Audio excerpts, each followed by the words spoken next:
Hemant will give that one. Yeah. Okay, so we will start. Thank you so much for coming for today's lecture series. We are very thrilled to welcome to our special lecture series dedicated to honoring the life and legacy of Dr. B.R. Ambedkar. Boston Study Group is a nonprofit registered with the IRS under 501c3 and Ambedkar Right organization in New England area, dedicated to working towards a just and equitable society. We organize study groups, monthly meetings, lecture series, and other social activities in Boston area to create educational and organizing infrastructure to carry forward our mission. Our membership is composed of individuals, families, students, scholars, academics, and workers who share our vision of equality and upliftment of people. We are particularly interested in creating support structure and working with students from historically marginalized backgrounds. We are inspired by those who work for human welfare, from Buddha and Sant Ravidas to Savitribai Jyotibai Phule to Periyarkar and Dr. Baba Sahib Ambedkar. In honor of Dr. Baba Sahib Ambedkar contribution, Boston Study Group has curated a series of lecture series exploring various facts of his life, work, and ideology. Our esteemed speakers at ALS delve into such topics related to caste annihilation, constitutional rights, gender equality, education, economic justice, and Dalit empowerment, enlightenment, the relevance to the Dr. Ambedkar teachings today. We have today's speaker, Dr. Jagannam Chinnaiah, Associate Professor at Carleton University, Canada.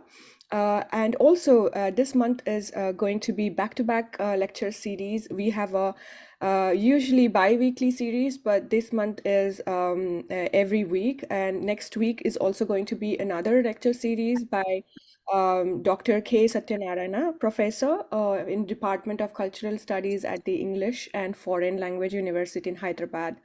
And then followed by on 23rd of March, we have Mansi Bhagat as a lecture speaker at ALS.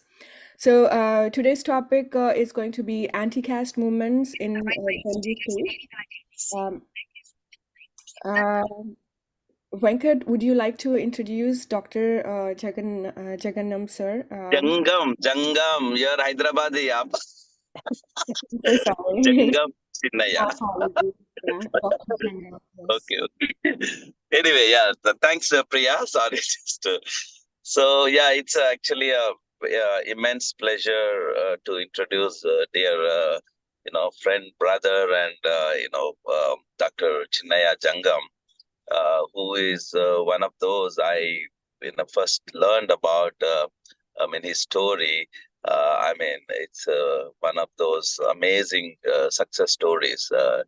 You can't fathom to where he started. A lot of us start in a humble beginning, but what Chinnaiah Jangam really had to go through in his childhood and where he is today, it is just simply amazing. I don't have any other words to really describe. So just to give everybody a perspective, today he's an associate professor, a tenure-track associate professor in Canada University and America. And those, I did my own PhD. I wanted to go to academics when I first came, but I have to tell you, confess that being a faculty in an American university is one of the most challenging jobs. Okay, if you have 10 students. It's more than a CEO of $1 billion company. Okay, that's a kind of this takes to be a professor. So that's in academically, it's one of the very big success to get a tenure track. And I know in social sciences in entire United States, there are only 2 Dalits that have tenure track position in social sciences. That is one Professor Shailaja Paik, and then our dear Chinnaiah Jangam. I just heard that, Gaurav, our dear friend, Dr. Gaurav Patania, is in tenure track. He has not got it, but good thing that he's in tenure track position. And we also know Dr. Lalit Kandare is also one of the very good scholar from the community. He's also at the faculty, but I think he's still not tenured. So that way it is academically, he's at one of the top levels. but where he started is, this is fact, and I think I really admire Jangam Chinnaiah to let me speak about this, because he was born to a Jogini or a Devadasi, one of the most cruelest, inhuman practice that ever existed any part of the world. Was part of our society. Shameful. It's a most shameful thing that one could imagine. So imagine if anybody could relate to how this Devadasi system or Jogini is practiced and how these women are treated, and imagine a child of that Jogini in that village. That is what his starting point was. So then, some people might have seen any Telugu people movie. There was this little boy. Like a very young boy starts raiding the cows, helping the feed the cows, and doing all the work in agriculture. Very little boy, and there is a famous song, pasi I think పల్లెటూరి Palabugala పిల్లగాడ పల్లెటూరి Pasidevada. పిల్లగాడ Yeah, Pallaturi Pillagada. I mean, that is one of the most heart-wrenching song. If anybody has, I know most of the people, Telugu people, are very familiar with that. So it is his story. Basically, it's 100% his story that he was put into work near the landlord at the age of 4 and 5, and he was doing all the work in the, especially with the cows and all that, and then he decided he was also walking their kids, this landlord kids, to school, and then he said, I also want to go to school. And luckily, this landlord let him go to school, but the condition was he had to do all the work and go to school. So he used to get up at 4 o'clock, go to work, and do his chores or whatever duties, and then go to school. I mean, that's how he studied in 2 years. And first and second grade he studied in his local school. Then somebody said, hey, there is a government hostel where you could they will feed you, they'll give education, you don't have to work and all that. Then he really wanted to. He didn't tell his mother, but took a help of some elderly person who told him. Went and he wanted to join, but what happened, they only started 5th grade. Okay. And he's only studied second grade. He was supposed to go to third grade. So he said, how can I admit? Then, he said, let me try. And he gave a admission test for 5th grade, which is like a 4th grade standard. And amazingly, Jangam Chinnaiah cracked that test. And he was admitted into 5th grade, from second to jump to 5th grade. Okay. I mean, so that's how gifted he was. And of course, after that, he never looked back. From there, he went to our, Telugu states are blessed with this residential system. Thanks to, S.R. Shankaran, IAS officer, whose vision of, starting these residential schools for especially initially SC/STs helped and produced so many people like Jangam Chinnaiah. So then he wrote an exam to go into a residential school for 8th grade, 8th, 9th, 10th. And then from there, he went to again a residential school of, state government, then residential school of degree college, APRJC, if you know, Andhra Pradesh residential degree college at Nagarjuna Sagar, which is also one of the very good college and very competitive to get in. And then he did his master's in HCU, then MPhil at JNU. Then he got a scholarship to study at University of London, his PhD.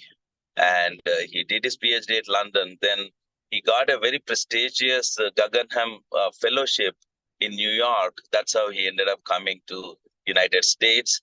And, with that, stepping stone, he was easy to, he could easily get into a faculty tenure track position with a very young age, actually. So that is his academic, journey, and where he started and where he achieved. So his, studies focus on the marginalization of he's a history professor of history, his work, but he narrates the stories and epistemology of caste in a historic perspective to create an egalitarian society. So he is one of the best books he has written is Dalit in Making of India, which was published by Oxford Press. And then he also recently, I mean, a lot of Telugus know this. We have a very legendary Dalit poet called Gurram Joshua. He was there in the early part of 20th century around independence, and he was published a book called Gabbilam. Gabbilam means a bat. It is one of the classic work, in Telugu literature. So recently, Dr. Chinnaiah published an English translation of Gabbilam, and which was actually received so many acclaims. Accolades, and also he was given an award from Society of Asian Studies, one of the prestigious society for his translation. So that's a more recent one. About I think a month back he got that. So it's a lot of work. I mean, he spent so many years to translating that book, and it is also will remain as one of the classics. So with that, I would like to invite Dr. Jangam Chinnaiah to be as the lecture series. Anna, it's all yours. Thank you so much.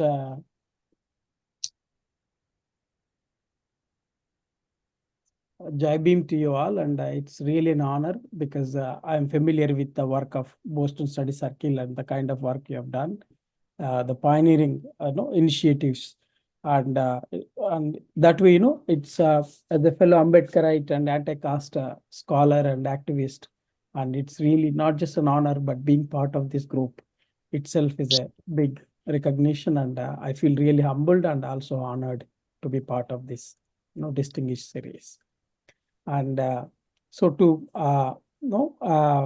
make you because as brother Venkat said, about my story and my life, and particularly pointed out about my mother and our life, and it's always emotional to hear about your own mother, and I would not have been here but for my mother.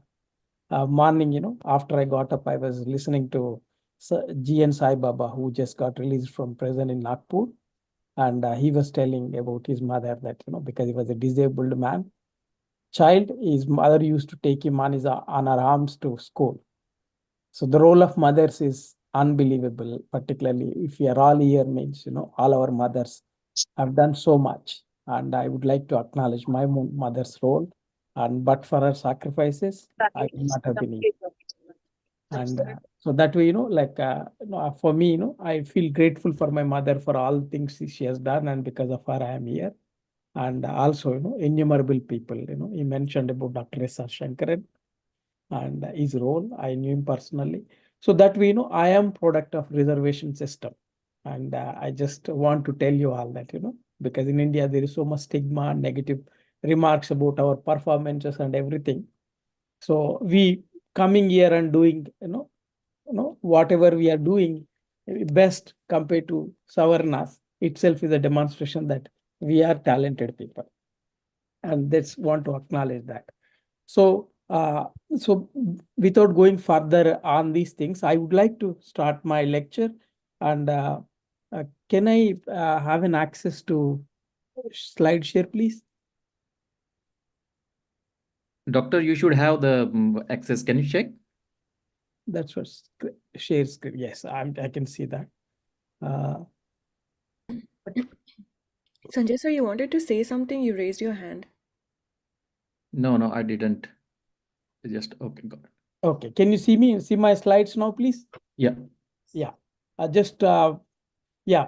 So today they want Brother Venkat, when he reached out to me and he asked me to speak about something, related to my work, and also to enlighten people about the Telugu country, particularly the so-called combined state now, Telangana and Andhra Pradesh.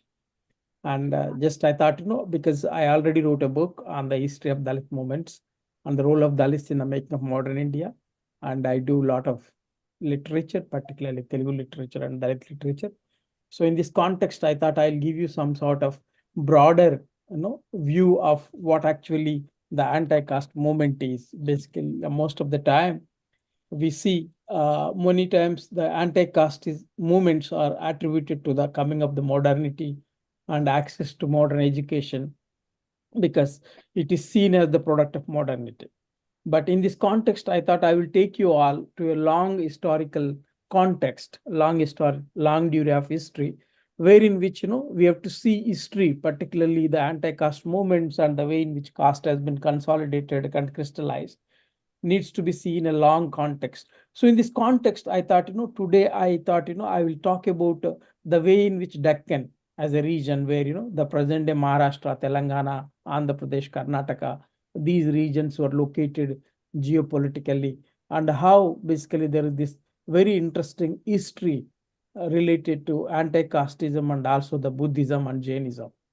So in this context, if you take the long duration history and long lens of history, one of the important things you have to see is that, like this idea that language and territorial identity, what we see today, particularly in terms of Telugu states or Marathi or Karnataka states, it's basically colonial and modern construction. So you cannot understand the anti-caste histories through the lens of this language and territory. So it needs to be seen through long historical lens. And that's why I thought, I will give you this Deccan as a whole region, particularly how it had this long tradition of anti-caste movements and also anti-caste lineage.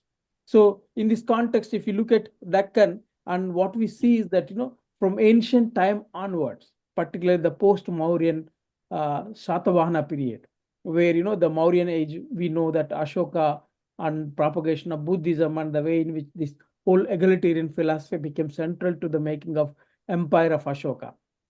But what you see that, once the Buddhism declined in North India, one of the important things is that, it flourished in Deccan and southern India.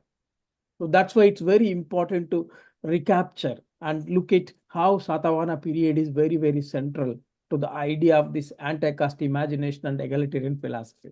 That's why if you look at in the slide, you see that Satavahana empire influence, the geographical influence and the spread, particularly Amravati to all the way to the present day Gujarat and all these things. What you see is that you have this long tradition, and particularly the Buddhist tradition which existed, and it relied on not only on egalitarianism but also anti-patriarchy. So therefore, like one of the important figure in Satavahana period, Gautamiputra Shatakarni, used to use his mother's name as a first name.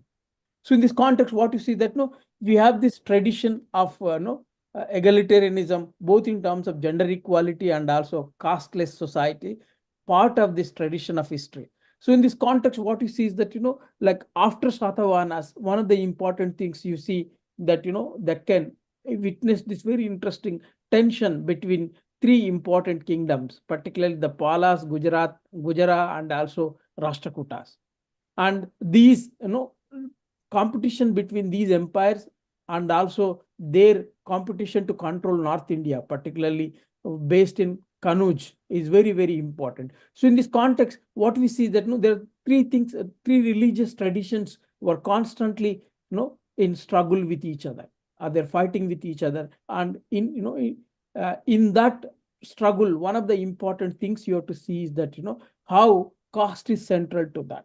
For example, Jainism, Buddhism, and Brahmanism, when they are competing with each other and also trying to become hegemonic religions, one of the important thing is that you always see that the egalitarian, the anti-caste tradition always struggled against the unequal Brahmanical traditions. So in this context, what happens is that the victory of Brahmanism in history, and particularly the establishment of caste as a social order, relies on very important aspect. That aspect is that surplus extraction or labor exploitation. So in egalitarian traditions, particularly in Buddhism, what you see is that it is not possible to have exploitative system to continue forever. So in this context, what happens is that, a Brahmanism facilitates this whole idea of caste-based surplus extraction and also provides free labor. So with this, what you see that, Brahmanism, like, it is a very important part of state structure for very long time in history. Today, in fact, we are thinking in terms of Modi and RSS and how basically Indian state is becoming Brahmanical. But if you see that, in history, all through, even pre-colonial times, even British colonial rule aligned itself with the Brahmanical traditions and the Brahmins. They played a very important role in the success of British colonialism.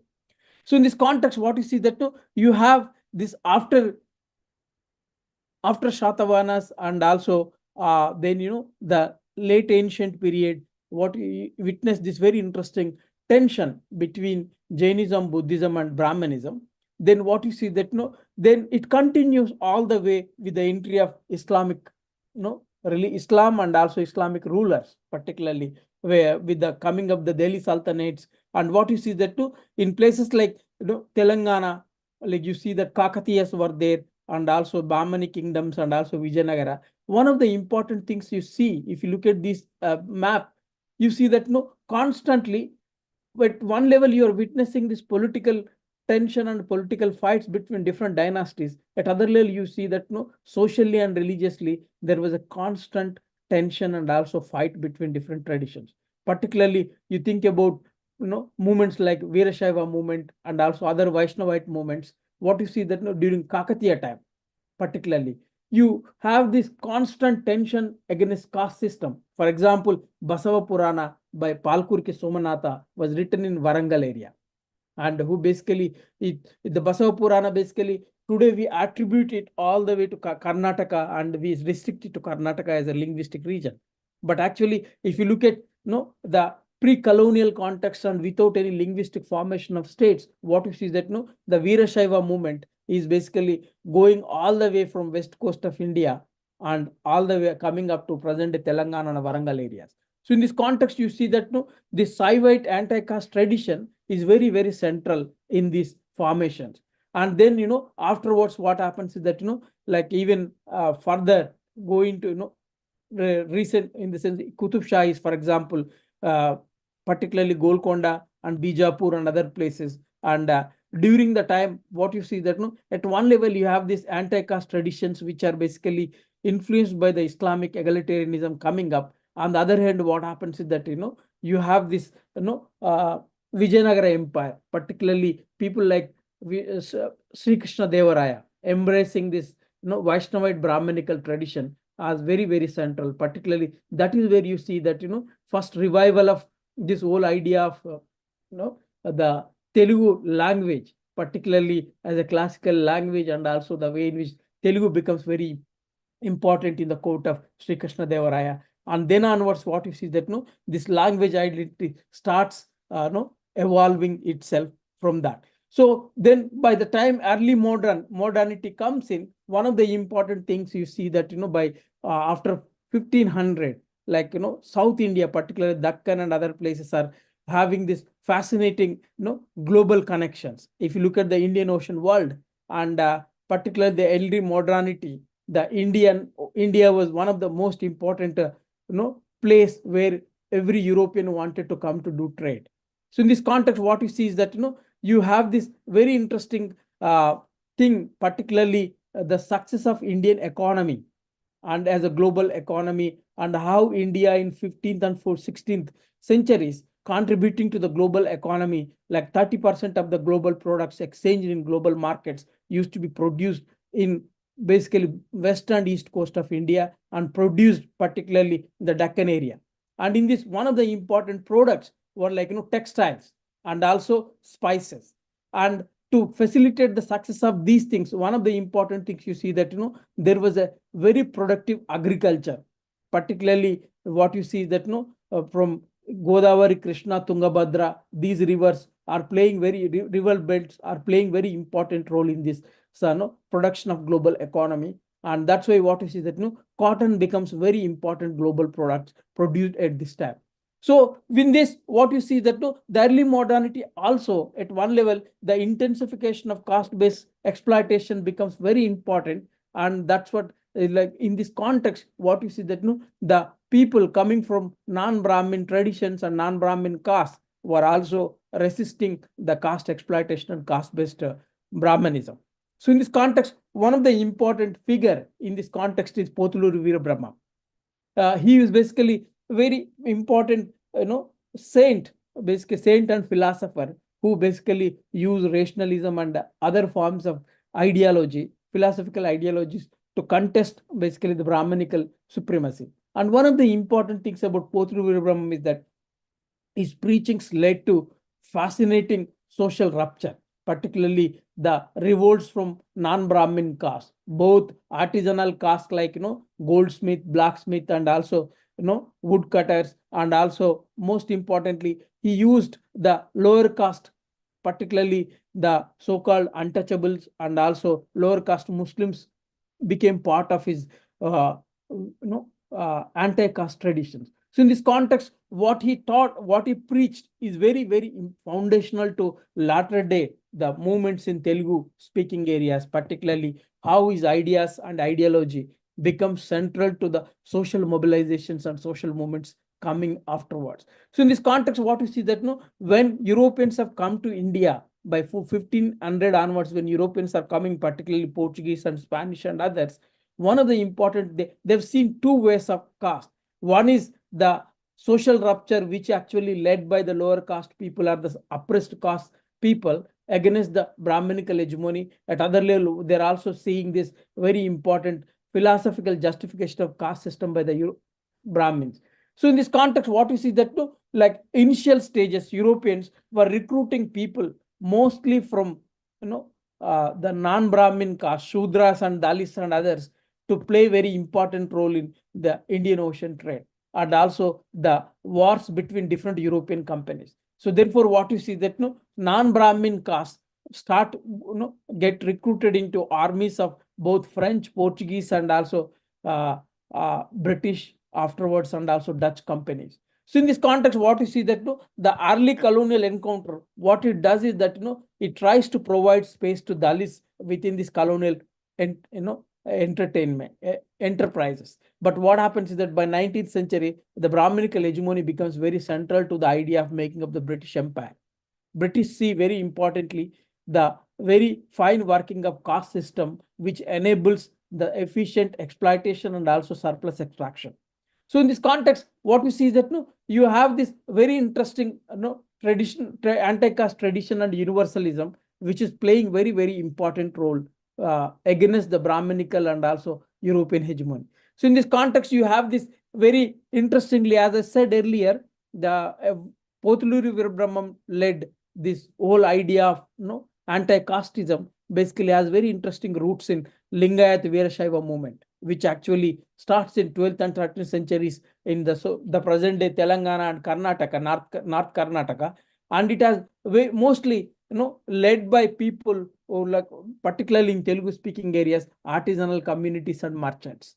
But in this context, what happens is that these vibrant anti-caste movement eventually gets co-opted by the Brahmanism and gets blunted in the form of devotional forms. So therefore, in this context, what you see that you have this very difficult situation in which the anti-caste movement gets co-opted. By 19th century, you see that like artisanal communities, particularly the Panchalas, they are called, but led by the goldsmith community, they start fighting and filing cases against caste supremacy of the Brahmins in East India Company courts. And in this context, what you see is that the co-option of Brahmanism, what it tries to do is that it tries to proclaim spiritual equality, but what it does is that it tries to justify the social inequality. And in this context, what we see that at one level, even this radical anti-caste traditions also get co-opted. And with this, what you see that you have this very interesting tradition after Potuluru Veerabrahma. You have Yogi Vemana in Telugu, who wrote very very rationalist writings against the caste system and caste oppression. And then what you see that you also have alternative caste histories produced by the non-Brahmin communities, particularly Dalits and also Shudra communities, wherein which caste Puranas are very central to the idea of making of anti-caste tradition. in which basically the people, the dependent castes who are called satellite castes, like for example, Madigas have Dakali and also Chindu, and for example, Yadavas have the tradition of Gurram, and also other communities who basically what they did is that they produced this alternative caste narratives which actually are egalitarian and anti-Brahmanical. So therefore, what you see that the everyday practice of caste is always contested by the non-Brahmin caste and also Dalits. So in this context, you have this very interesting anti-caste tradition. By the time you come back into the modernity or colonial time, you have people like Ambedkar, Pule, and also Periyar, and these visionaries basically are coming from the tradition of this long historical tradition of Deccan, particularly wherein which you have this strong tradition of anti-casteism, which becomes very, very important. So by early, as before Ambedkar and others, I wanted to show you this very interesting person. His name is Yerraguntla Peraya, and he basically again comes from the tradition of Veera Brahma, and he was the follower of this Bandikutla Veeramma, who was a Madiga untouchable, and Veeraya used to lead this anti-caste movement. When American Baptist missionaries landed in east coast of India and they wanted to spread their mission, so they basically approached this Veeraya, Peraya, and saying that Christianity also preaches equality and it doesn't believe in caste, and that becomes very important impetus for the American Baptist missions to spread Christianity among untouchable communities, particularly Mala and Madhya communities. So therefore, if you many times people try to ask that why is there Dalits in Andhra are only follow Christian tradition, not Buddhist tradition? The important reason is that the anti-caste tradition in Telugu speaking regions was co-opted by the Christianity, and Christianity basically which hegemonizes this anti-caste tradition. So therefore, you see that from Rayalaseema to coastal Andhra district, you see that most of Dalits and also some even Reddis convert into Christianity as part of these things. So in this context, what you see that throughout history, like one of the important things about this whole idea of anti-caste tradition is that it survives as a social archives among different performing communities. And in this context, what happens is that oral narratives and also visual narratives are very central to this idea. Like for example, scroll paintings, and in Telugu we call it Tolu Bommalata, for example. So what they do is that they create these alternative narratives about anti-caste egalitarianism and also anti-Brahmanism. So therefore, one of the important things they do is that they inverse Puranic paintings. Like this is a picture of Chindus performing Jamba Purana. So in this context, what you see that like you have this very interesting tradition, particularly throughout these regions, particularly Deccan regions, both in Karnataka, Andhra Pradesh, and also Maharashtra regions. You have this very interesting rebellious anti-caste tradition in which people like Akka Mahadevi, for example, very famously A.K. Ramanujan translated Songs to Shiva, in which he talks about this, how Akka Mahadevi, who comes from Yadava background, rebelled against the patriarchy and caste. And one of the important things they did is that they also contested caste purity and also used these satellite castes, particularly Jamba Purana and other caste Puranas. What they try to do is that they try to produce this alternative caste narratives, and memory becomes very important. History and in this, one of the important things that orality or oral traditions becomes very important resident traditions among Dalits. So in this context, what is it? When you come into the idea of caste and regional identity as Telugu, one of the important things is that again the production of Telugu language and also territorial identity again has a lot to do with the way in which colonialism tried to do. For example, modernization of Telugu intrinsically connected to the idea of Brahmanization of Telugu. So in this context, East India Company, when they excuse me. So East India Company, when they wanted to do this modernization of the language, like, if you particularly in the context of Telugu, C.P. Brown, when he wrote first Telugu dictionary, and the standardization of language had a lot to do with the way in which the Brahmins are made the custodians of the language. So with this, what you see that the Telugu language identity basically again closely connected to the way in which this whole idea of Brahmanism plays a very important, and that's why one of the important difference between language in Telangana and language in coastal Andhra is that coastal Andhra language is very Brahmanized, because they are part of the Madras presidency, and British colonial state took a very important role in standardization of Telugu language. So in this, what happens is that they employed number of Brahmin Pandits to standardize the language. It doesn't mean that it started with only Brahmin colonialism, but Nannaya Tikkana Erana, for example, those very important Kavaitrem, three poets who are supposed to be the very important players in the standardization of the creation of Telugu language, is that they spend almost 600 years of Telugu language history revolved around translating Ramayana and Mahabharata from Sanskrit into Telugu.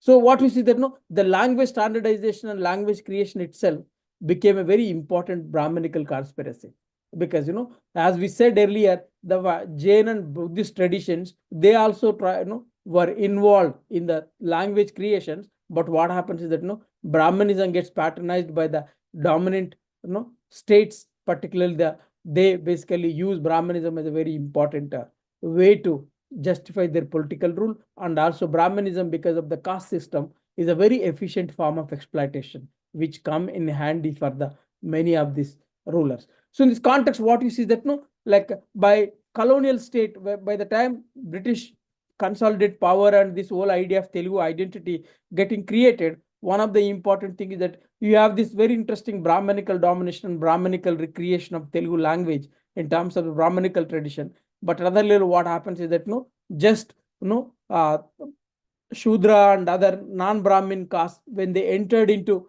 arena of language, one of the important things they see that they start resisting it. Like for example, the Madras-based non-Brahmin movement is basically led and funded by the mostly Telugu-speaking dominant caste non-Brahmins, particularly all the way from present-day Vijayanagaram to Krishna district. All these people are playing very, very important role. Thus, what you see is that this left rationalist non-Brahmin movement in Telugu was very, very important part of this. Like for example, if you're familiar with Telugu literature, Tripuneni Ramasamy Chaudhary wrote something called Shambhuka Vada, basically pointing out about the Ramayana and how basically non-Brahmin and oppressed castes were victimized in Ramayana stories.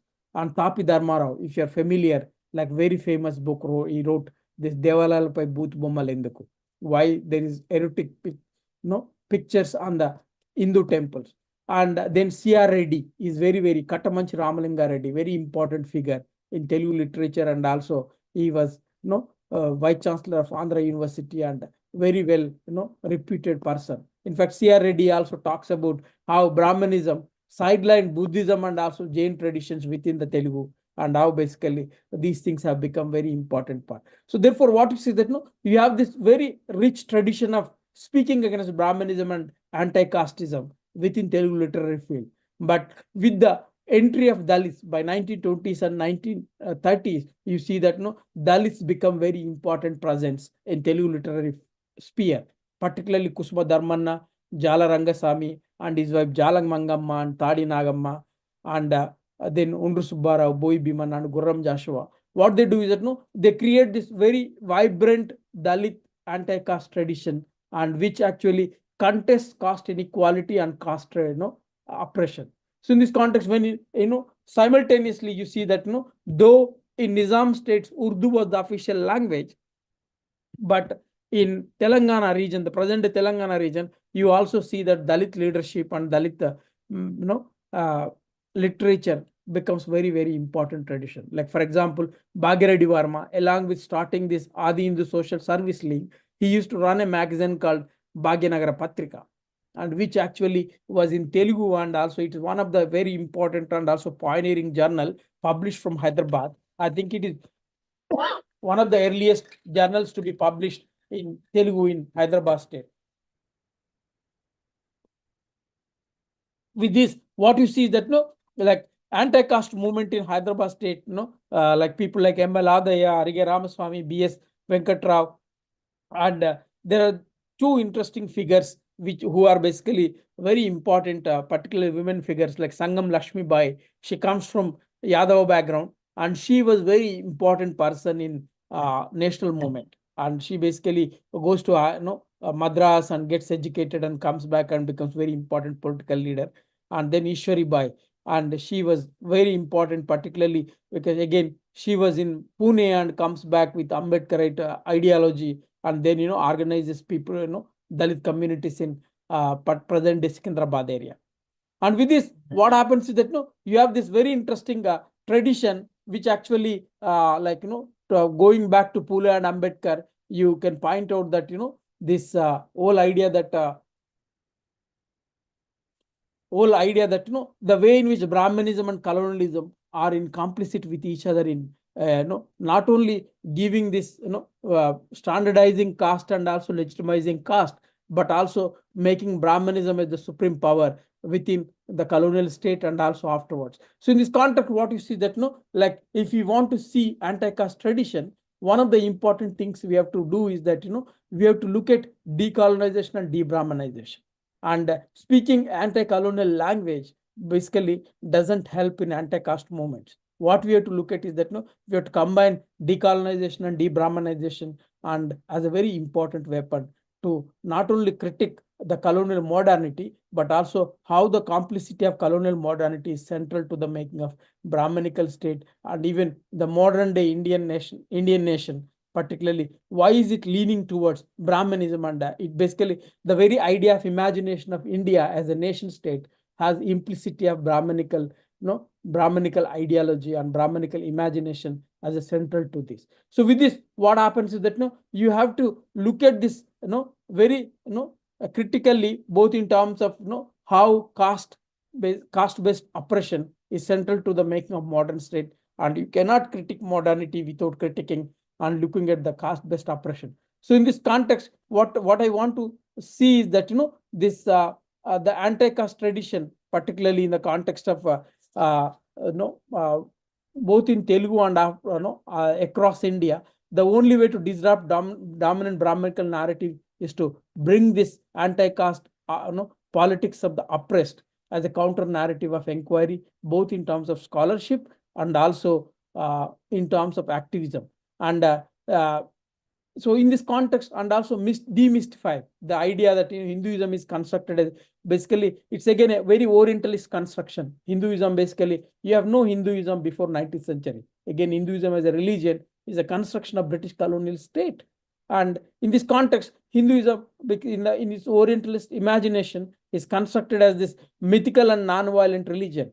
And it's very important to see, crack open this, violent tradition, which is very oppressive and also which is based on the foundations of caste. And that's why it's very important to see this anti-caste histories in the long tradition of way in which Brahmanism tried to get its supremacy and try to do the domination. So with this, I will stop it, and then we'll have question hours, and then we can. Thank you so much, and Jai Bhim.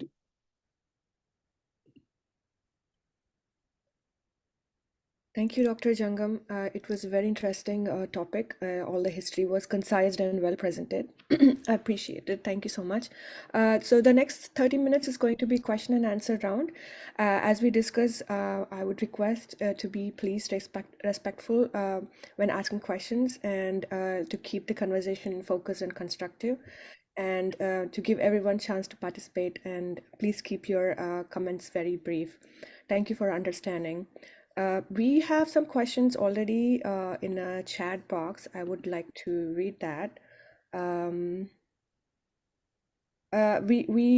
So Padma Balasubramaniam is actually praising that what an amazing lecture, intersecting, addressing caste, colonialism, surplus extraction.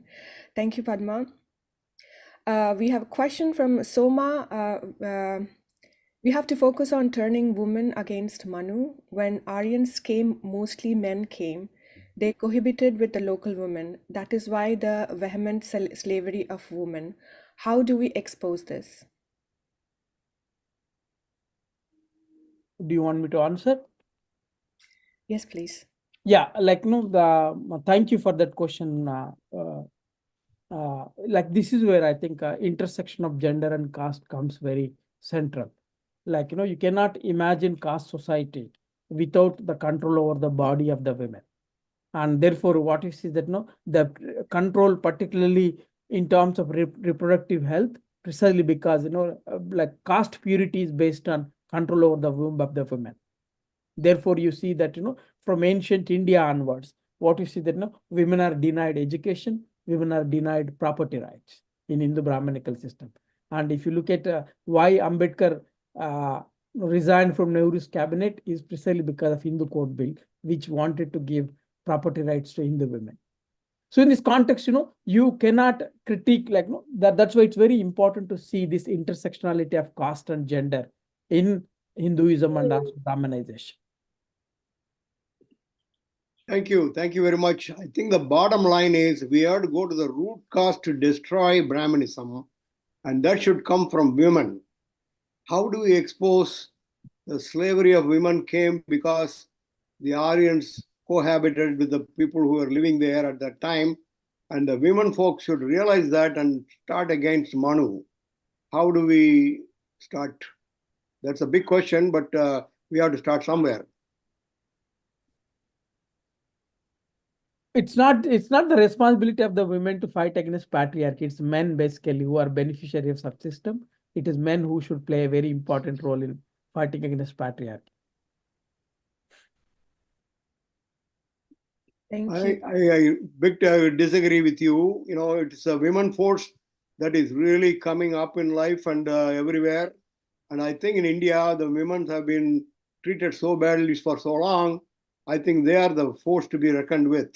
I think we should not underestimate. We should make use of that. Thank you. Thank you. Next, we have Venkat. Yeah, thank you, Priya. And I learned so much in this short lecture. I didn't know there is a wonderful history. Starting from Pothulur Veerabramangaru to present day. So thanks for a wonderful lecture. So just one is a request. I have two parts. One is a question. Please, can you a little bit touch upon what happened when we talk about this anti-caste movement post independent India? There used to be a very vibrant, like you said, Bhagirathi Verma and all that, very, very well educated. They organized. They had such a strong stake at Nizam's government. They could, the Venkatrao was education minister, being a Dalit, and Patla Shamsundar was a tall, leader of Nizam era. Then what happened after that, with the communist movement and Naxalite movement, and then today's just a little bit, that would be interesting. And then my question actually is, this Pothulur Veerabrahman, as you said, come from Vishwa Brahman community, which, the problem today I see is that community is more Brahmanical. They think superior to Brahmins. How this, Hinduism, even though such a rebellious leader came and he organized and he was such an influence, and how this Brahmanism reinvents itself and takes over the very community now is, very well how highly Brahmanical that community is. So it's just a very contrasting. I talk about Pothulur Veerabrahman. They're building temples and doing Brahmanical pujas. My heart breaks when I see that. So how do you they explain that? So that's my question, and then just touch upon a little bit of a post-independent India. Thank you, brother Venkat, for this. And yeah, there are two things like what happens to the Dalit movement and also this vibrant anti-Brahmin movement, particularly in Telugu speaking areas in post-independent India. is that, the dominant caste basically who spearheaded, particularly the non-Brahmin movement in the context of the Telugu states, like the dominant caste like Kammas. They're very, very important part of the non-Brahmin movement. Just now I Yeah. told Tripurani Ramaswamy Correct. Chaudhary. Tripurani Ramaswamy. Yes. Yeah. Ramaswamy Chaudhary and also Kodavati Kutumba Rao. Correct. You name lots of interesting communist leaders. What happens is that, Yeah. the even for that matter, N.T. Ramarao, like, Yeah. N.T. Ramarao was very anti. he used to even he used to call himself as a Buddhist. And what happens Yeah. is that, in post-independent India, the state power, what happens is that, like what happened, the Indian nation state, like, whether you accept it or not, even now, even before BJP came to power, it's very Brahmanical. I'll Yes. tell you the example. Any inauguration of any government building, a Brahmin goes and does puja. Like, it's a, we assume that, Brahmanical puja is central to the any, government building. Like, even the so-called secular state and all those things we are talking. Like what you see that, that's why it's very implicit in that. Like people, that's what happens, that the power of Brahmanism is that, it co-opts anyone. So that's one of the reasons why the mainstream communist parties at one level, they are talking about labor and, peasants and exploitation, everything. But what happens is that, they miserably fail in terms of educating people about the caste-based exploitation. And that's why what happens is that the anti-caste critic is not there among communist parties like till late, almost till 90s. And therefore what happens is that, like post-independent Indian state at one level, like it basically in this euphoria of nationalism and also the way in which the state power basically uses various means to, like, for example, co-opt Dalit leadership. And therefore what happens is that, by 1970s, you see that, entire Dalit movement completely gets co-opted. And what you see that, people are only concentrating on entering into government and SC/ST employees unions. They are the only one who become very important. So in this that's one of the reasons why you see that Naxalite movement comes in Telangana, because, the real issues of the people on the ground, both Adivasis and Dalits, were not addressed. So therefore, Maoist movement becomes very important, in terms of both addressing caste-based atrocities and also economic exploitation.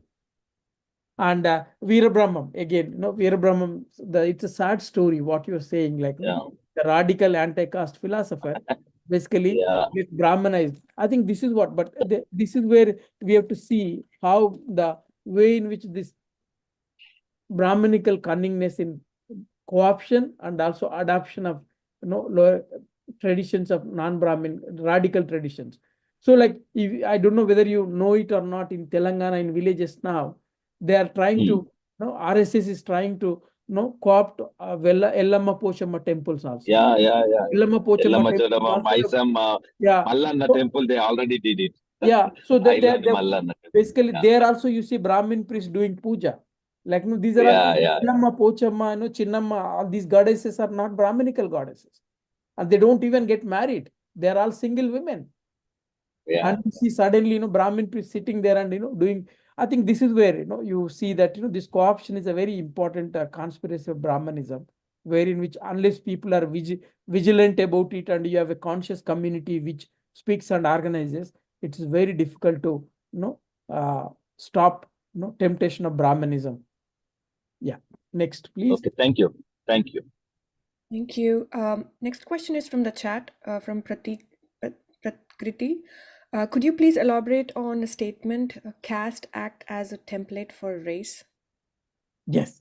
So yeah, I did not want to take a lot of time. I didn't speak about race and caste. This is it's very interesting. In early modernity, the encounter between Europeans, particularly Portuguese, and the caste. One of the important thing is that, like when they have come at one level, they were baffled by the complexity of the caste, the way it operates. At other level, what happens is that, caste was also the most efficient form of exploitation they have ever encountered.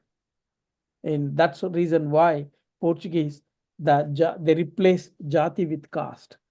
And then what happens is that, they take this model and try to implement in their colonies, like both in Spanish Americas, particularly the present day Mexico and also in Brazil, and even in this settler colonial states, what you see is that they use caste-based exploitative system as a model to basically racialize settler colonial states. That's where what happens is that the racial purity, caste purity, and the Aryan race theory, for example, are very central in making of the white racial white racism. So in this context, what happens is that in fact, I'm writing a book on the long durée history of caste. One of the important argument I'm trying to make is that this idea that racism, people try to say that racism and caste are not connected, but actually Europeans use caste as a template to racialize the world, and basically it is the models of caste which are central to the racialization. Like for example, interracial marriages prohibition and control over white women's sexuality, so that there is no interracial marriages, and the way in which the lynching of black men in Southern America, on the questions of like this whole idea that them having sexual relationship with white women, and lynchings in Southern America are closely connected to caste-based lynchings in villages also. If they suspected that Dalit having any sort of relationship with a dominant caste women, even now, like the Praveen case in Miryalaguda, or there are many instances wherein which Dalit, even in Tamil Nadu, for example, Dalit men get killed if they fall in love with dominant caste women. So these are all the models basically which becomes very important part of racialization and racial oppression. So therefore, I see this very interesting interconnection between caste, because caste is the oldest form of exploitation in human history after gender. So therefore, caste, race comes after caste, not the other way. Thank you. I hope this helps. Thank you. Next, we have Neil Kamal. Neil Kamal, please go ahead. Yes, this is Neil Kamal from Gujarat. So thank you, sir. Actually, the previous conversation about race and caste is like related to me. I am also facing issues because of race. So I like to say thank you to sir, and I want to say जैसे कि गेल Omvedt ने कहा है कि Hinduism और हिंदुत्व दोनों ही एक ही है, ठीक है। तो इसके हिसाब से मैं हिंदुत्व और हिंदुइज्म को नहीं मानती हूँ, और मैं सावित्रीबाई फुले को अपना रोल मॉडल मानती हूँ। पर अभी ऐसा हो रहा है कि मतलब हमें कभी ना, मतलब आउटर फोर्स हमें हो रहा है कि कभी ना किसी ना किसी तरह हमें हिंदुइज्म को मानना पड़ रहा है। तो इसके लिए हम लोग क्या कर सकते हैं कि हम पूरा मतलब बुद्धिज्म फॉलो अप करें और हिंदुत्व और हिंदुइज्म के साइड में ना जाए। The only answer I can give is that read Ambedkar. If you read Okay, sir. Ambedkar, that's what what happens is that many times even Ambedkar followers, they don't read Ambedkar writings. That's a sad, Yeah. that's what I tell everyone whenever I go to any Dalit friends, any gatherings or anything. Please buy one Ambedkar's book and keep in your house. If you really Yeah. read Ambedkar, you will never become an Hindutvawadi or follower of Hinduism. So unless Yeah. reading is the only solution I see, like no more than anything else, it is this intellectual and mental emancipation comes from reading, and reading Ambedkar is very, very critical to all of us. Yeah. Yeah. Thank you, sir. Thank you, Neil Kamal. Thank you, sir. Next, we have a question from chat box. What are some non-political ways to counter Brahmanism and continue the legacy of all these movements presented? Yeah, just to continue same thing, read, please read extensively. And one of the important things I want to tell everyone, I presume most of majority of the people here come from oppressed caste backgrounds. Please write about your family stories. All of us have stories. All of us have struggled. We are not privileged like Brahmins, that we had centuries of education and we came out of this privilege. So all of us have a very interesting stories to tell, how we got educated and how our families escaped to reach where we are. And narrating and documenting those stories are central to really carrying forward the anti-caste movement, because we know that our past was not our past we never had access to education and what we were. And this whole narrative itself is going to change everything. Please tell, that's what, speak to your grandparents, your parents, and ask them what happened to them and how did they, escape this exploitative system. And that is a very important beginning. And second thing, I again and again tell, read, and write. That is the most important thing. Thank you. Next, we have a question from Maulik Raj. Please go ahead. Hello, sir, Jai, and thank you for this illuminating talk. I want to ask about the question of de-Brahmanizing, and you use de-Brahmanizing and decolonization, like decolonizing together. So my question is on this and, because like whenever we talk about, I read your article about de-Brahmanizing, and like the question is like decolonization is like using by like the Hindutva forces in India now, and whenever we say like whenever we criticize the Hindu supremacy and try to talk about de-Brahman, like decolonization at the same time, like sometimes we sounds like a pro-colonization whenever we use de-Brahmanizing. So how can we deal with like using both together?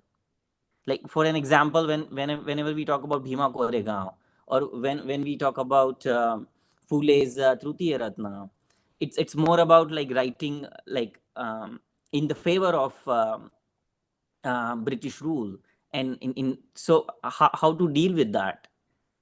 Yeah, thank you for that question. And I think this is where I think fascinating, in the sense that's where we have to look at the way in which the complicity of Brahmanism in the colonial project. Like, look at colonial history. Who are the people who, worked for the Brahmin colonial state? All the people, from the beginning, from, for even to Portuguese or, Dutch or anyone, all the translators and all the people who worked in the, colonial courts were Brahmins. They were the one, in fact, who are doing all, Dubashis, they are called translators, and also people who used to, keep the, accounts of the colonial state transactions. So in fact, it is this complicity of Brahmanism and then also the way in which the Brahmins collaborated with the colonial state is very, very central. And even for that matter, look at colonial history. How many Brahmins went to England to study? The Brahmin, according to the Brahminical tradition, you are not supposed to cross the black water, right? Kalapani, you are not supposed to go, and you're not supposed to undertake the journey on the ocean. But they all went to England to study by boats. And in fact, people like Gandhi, when he came back, he gave, what do you call, prayachit, by doing, paying fines to his caste people and also giving dinners to his caste people because he traveled over the water. So it is this Brahmins and dominant caste who are very much part and parcel of the colonial project. Dalits were never part of it. And that's why it's very important when the Hindutvawadis and Sanghis use the language of decolonization. You cannot decolonize unless you de-Brahmanize, because the Brahmanism and colonialism are hand in gloves in the success of colonial state. That's one of the reasons why today, compared to any other colonies, the Brahmins in North America are very successful. Take, from CEO of Microsoft to CEO of Google, CEO of CEO of Twitter, you talk all these 100 big companies in America. They're all, one Brahmin or the other is playing very important role, some dominant caste person. Why? Because they've inherited historical caste privileges, which they use. And for them coming from India to North America, it's not like, blacks who struggled, slaves, and, who got access to education recently. Brahmins before colonialism, they had Sanskrit. After colonialism, they had English. So you cannot, like the same people sit here in North America and tell, talk about decolonization and talk about Hindu culture. All these are all, they're not, historically true. That's why it's very important to tell them when they say decolonize, we tell them de-Brahmanize. You can't decolonize us unless you do the de-Brahmanization. So they have to be together. Thank you. Thank you, Maulik Raj, for asking question. Next, we have Professor Jagannatha. Sir, please go ahead. Venkatramaya. అంతే తెలుగులో ఓకేనా questions Telugu, okay, I can respond in English.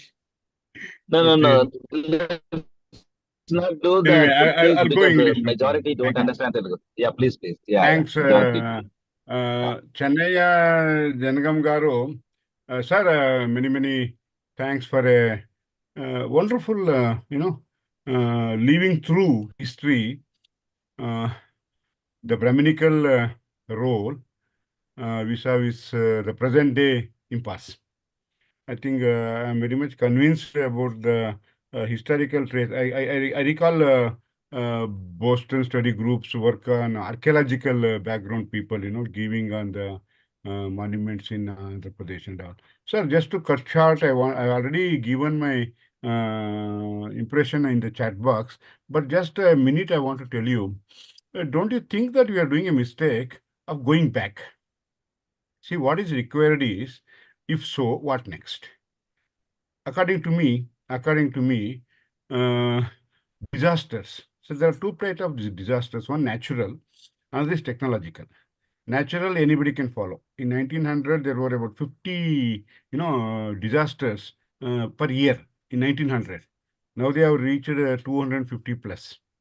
There are two types of disasters, as I told you. One is the natural, where we have very little control. It could be planetary, asteroid coming and hitting, cyclones, earthquake. You see, it is the technological ones are of serious nature. COVID, for example, it's a man-made disaster. Actually, we don't call man-made in disaster discipline. It is technological, we call it. A company from USA, a company from China, they join together and generate COVID-19, which takes away $5 trillion out of $25 trillion. You see, what I want to say is this: we who have the vision of Buddha and the strategies of Ambedkar need to look further. You see, what is happening? There is one threat I feel. We are going backwards. Backwards is always harping on Brahminical.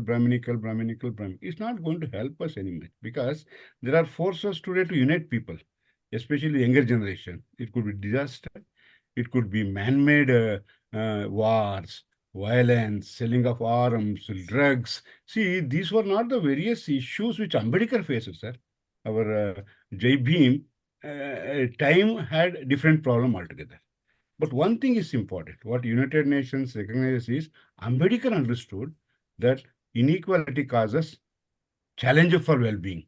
See, Ambedkar understood that inequality causes challenges for well-being. That's a central theme of today's understanding in the UN system. What I want to conclude by saying this, or infer, is like this. So don't we researchers think of these new forces which are emerging? Today, a young person will have issues of job. It's not being decided only by Brahminical background. It is decided by the skill. It is decided by the artificial intelligence, or whatever, the modern day qualification skills. It could be Google or whatever it is. No doubt, the Brahminical elements are already in the top. Why? Because they have reached the threshold point of grabbing power. See, what is politics? Having control over resources. The Brahminical forces have got it down. But Ambedkar should be going backwards.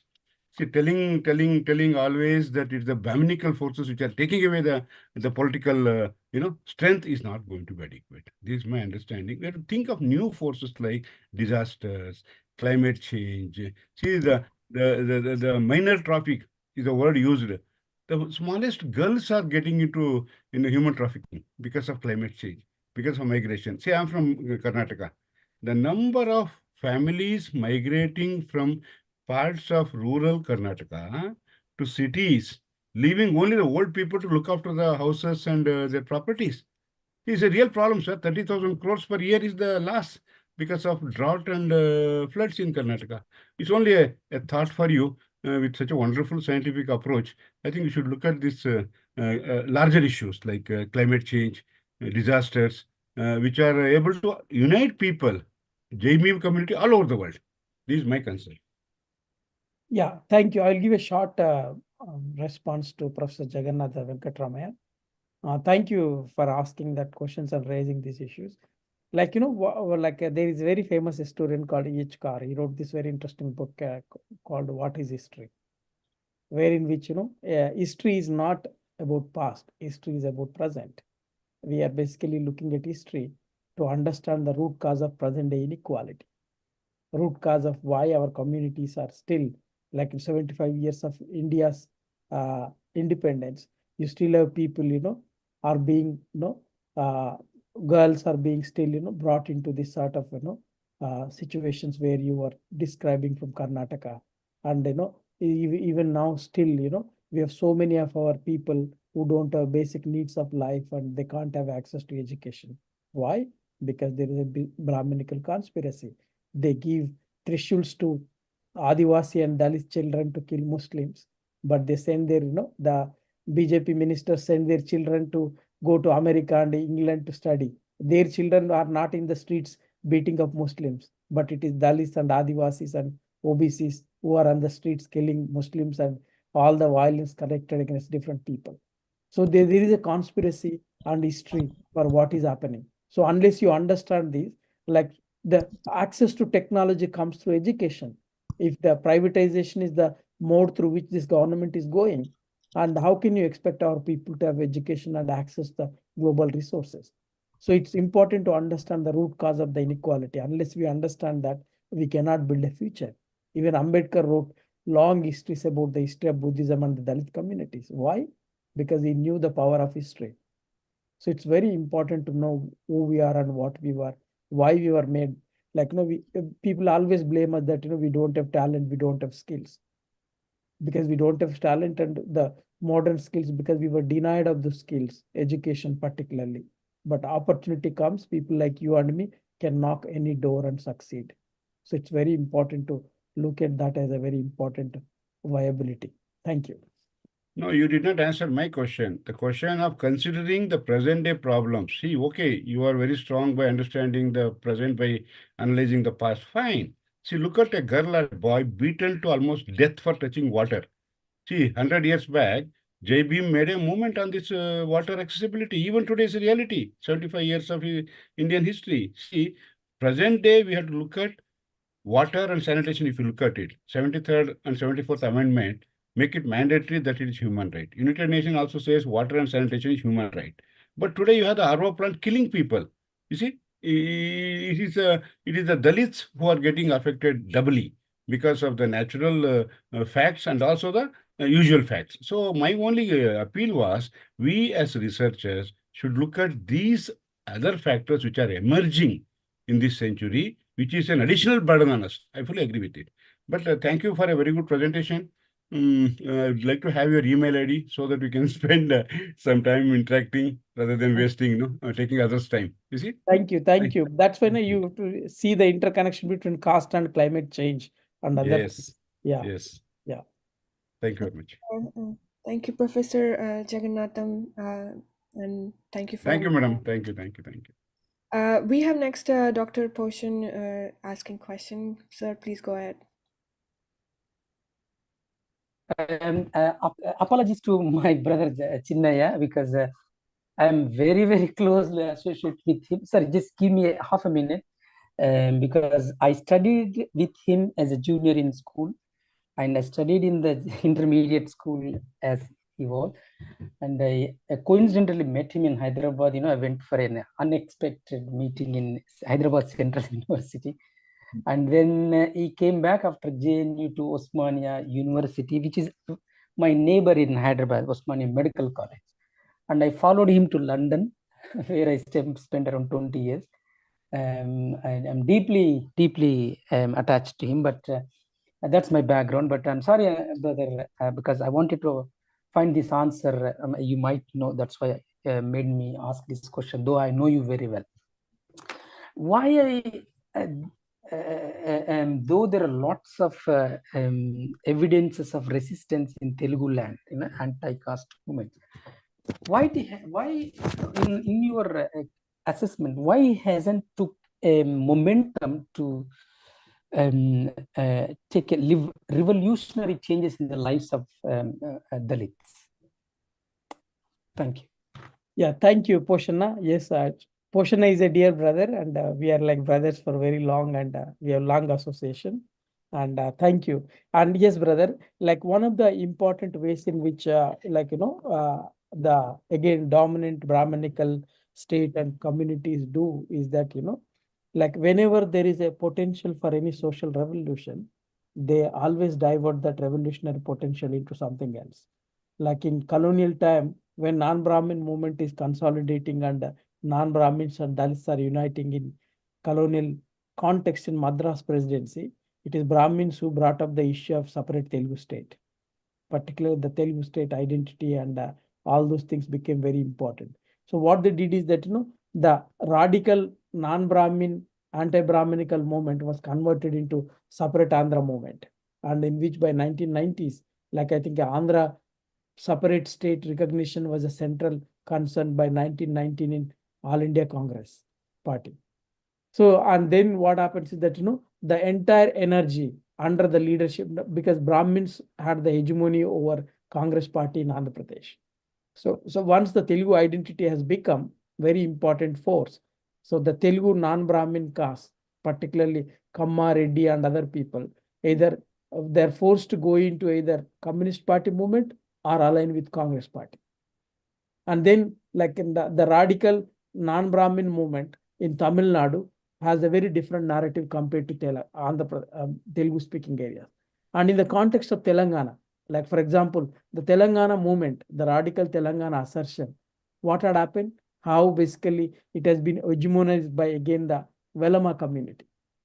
So in this context, what happens is that, you cannot understand the separate state for Telangana movement without understanding the Naxalite movement in Telangana, particularly late 80s and 1990s.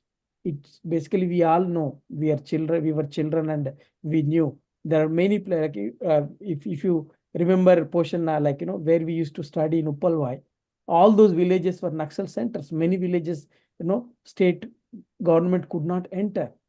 So that's when what happens is that, at one level, it's a true aspiration. But what happens is that, these, state ruling class and ruling caste have a ways in which they use our revolutionary potential to divert. So that's where what you see that, even in Telangana, where we landed today, you see that, we see that all our revolutionary potential has been wasted in bringing a feudal fellow to become the chief minister of the state. So it did not really, articulate the revolutionary aspirations of the people. So that's why it's very, Telugu states is a tragedy.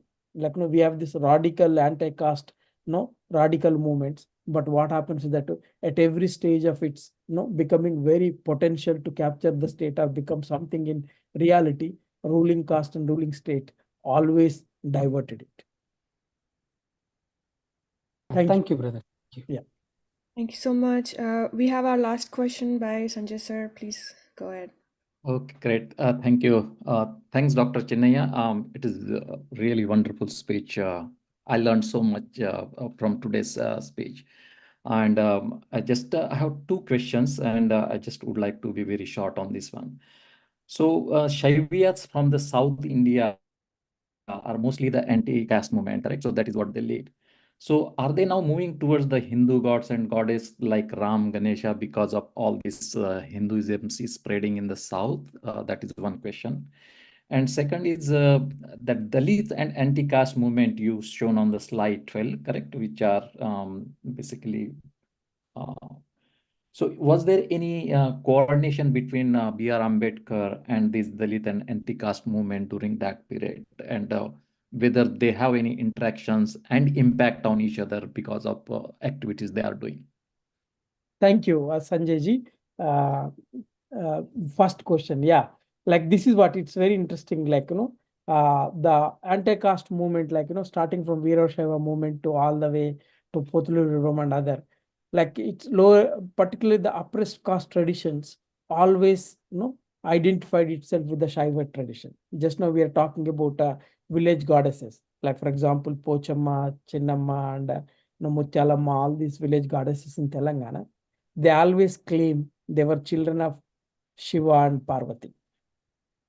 And so in this context, what happens is that, the Vaishnavist tradition always remained very Brahmanical.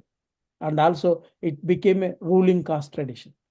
Like that's why, even in Kakatiya time, post Kakatiya times, one of the important things you see that, Shaivism and Vaishnavism always, had this very interesting friction, wherein which the ruling caste always embraced the Brahminical Vaishnavism, and non-Brahminical tradition always embraced the Shaiva tradition. But what happens is that, because ruling caste, ruling state is always in upper hand, you see that Tirupati, for example. Tirupati is a classic example how basically it becomes a very important Vaishnavized, temple, and wherein which people like Sri Krishna Devaraya and other play a very important role. But there are these, stories that, in fact, the very Tirupati temple used to be a Buddhist or Jain shrine. So in this context, what you see that, like it always existed, but like again the Vaishnavite figures like Rama, Krishna, and others, they do exist in popular parlance. It's not that non-Brahmin castes do not practice; they do practice. But what happens that in their practical everyday life, like people like in villages and who basically do agriculture tradition, mostly worship local and Shaiva tradition, because sacrifice is very important part of animal sacrifice is very important part of worship tradition. So you can't do that in Vaishnavite context. And the second question about are there any connections between Baba Sahib and Dalits in Telugu speaking area? Of course, they are all. I didn't have time to talk about it. Baba Sahib is very, very, connected to Hyderabad state. For example, he got lots of funding from Nizam state. B.S. Venkatrao was very important follower of Baba Sahib. And even in Andhra, for example, Boja Appalaswamy is a very All India Scheduled Caste Federation did win seats in Madras legislature from Telugu speaking areas. So Ambedkar was very much there in these anti-caste mobilizations. I did not talk about it in the context, because I did not have time. Of course, like I have this very interesting 2 books, which Our Struggle for Emancipation by P.R. Venkataswamy, published in 1950. It's all about in Hyderabad city and Telangana, the Dalit movement and the role of Ambedkar. Like lots of fascinating pictures of Ambedkar visit to Hyderabad and how they used to have different meetings and mobilizations. So he was very much there, and in fact, without him, these things would not have happened. Another important thing, finally, I want to tell something else. That, Nizam was the only, Osman University is the only university which awarded doctorate to Ambedkar. And it was Nizam who actually honored Ambedkar with a doctorate. Yeah, thank you. Thank you. Yeah, I also want to add one thing, yeah, if you permit me. There was this education minister was a Dalit, Venkatrao, in Nizam's cabinet during, when contemporary of Ambedkar. And Pattula Shamsundar is from Aurangabad. Even at that time, it's Hyderabad is a one individual state, right? I mean, it's all one state. He was a very tall leader. Used to be called Ambedkar of Hyderabad. And they had so much clout in the Nizam government. Nizam has allocated 2 crores fund, but that time they didn't call Dalit and all that. They used to have all of this. Not even Harijan word was very popular. But these marginalized communities, 2 crores he allocated, and out of that they loaned 16 lakhs to Ambedkar to build the Milind College.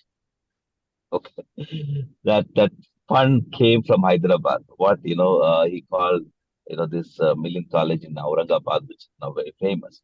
So that's how actually very strong voice and very strong organizing. Actually, in Hyderabad, they used to do this. Bhagirathi Verma, who's used to conduct meeting.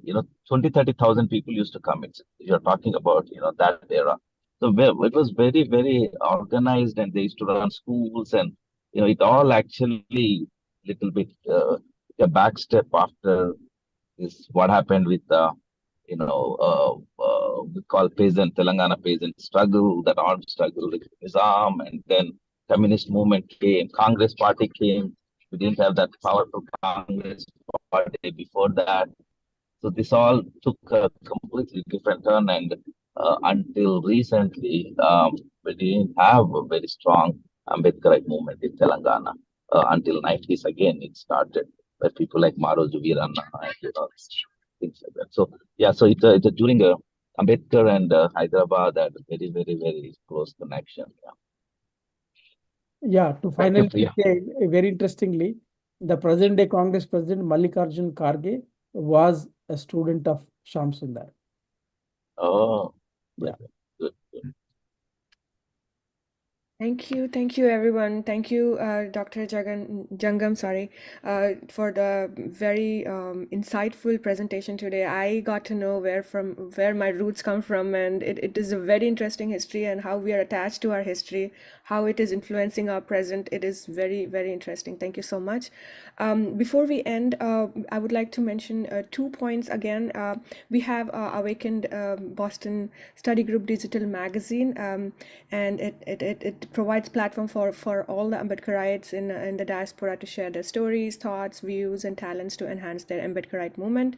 We are looking forward to literary contributions for our future issues from Ambedkarite across the globe, including our young Ambedkarites as well. So for the further information, please visit our website www.bostonstudygroup.org, or you can also email us at contact us at bostonstudygroup.com. The second point I would like to mention again that we have a upcoming lecture series next week as well on 16th of March, and then followed by on 23rd of March. So please do participate. Your participation today and in the next series is very appreciated, and behalf of BST Group, I extend heartfelt gratitude for today's participation in the Ambedkar Lecture Series. Your presence greatly contribute to our events. Yeah. Yeah. And Excuse me, Chinnaiah garu, can you kindly share your email ID? I did. He already Chinnaiah@gmail.com. shared, Oh, I did not see them, huh? Okay. Yeah. So for Indian audience, from the next week onward, these lectures will be at 7:30 p.m. Indian Standard Time because of the Thank daylight you. changes in USA. So, thank you. yeah, so please note this. It will be 7:30 till at least November. Thank you, and thank you for your gift of your time and Jai Bhim, and we hope to move forward the Ambedkar mission. Thank you. Jai Bhim. Thank you, Anna. Thank you. Jai Bhim. Chinnaiah. Jai Bhim. Okay. Thank you, sir. Very much. Very kind of you. Very Thank you. nice.